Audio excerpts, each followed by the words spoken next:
Yeah, that's another one we teach over and over. So it may not be stop or I'll shoot, but like we had one just recently where the subject had a gun. If you watch our body camera footage, you're going to hear the officer over and over and over, drop the knife, drop the knife, drop the knife, drop the knife. If somebody had a gun and they're saying drop the gun, the same thing.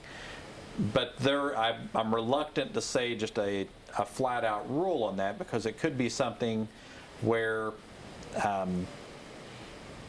subject turns around and starts shooting at you, and your first reaction is going to be pull your gun and return fire.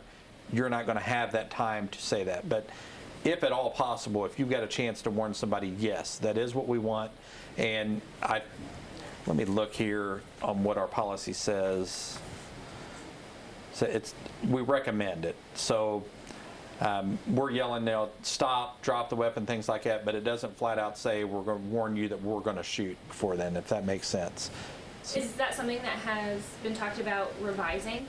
Well, there again, the concern is I would hate to put it in our guideline that we have to issue that warning when there's so many real life based scenarios where it's not going to happen, and then we're going to be held accountable for why didn't you have this, or why didn't you follow your policy if it was in there.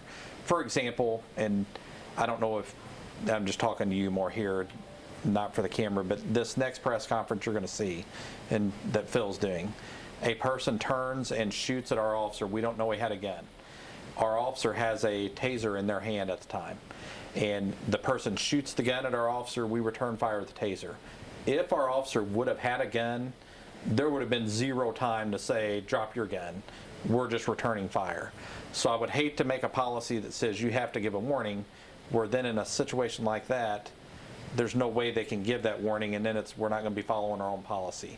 So I'm okay with having a policy that says if at all practical or whenever possible, or we suggest it, but I would be against having just a strict, firm, you have to do this, because in reality there's going to be times you can't do it.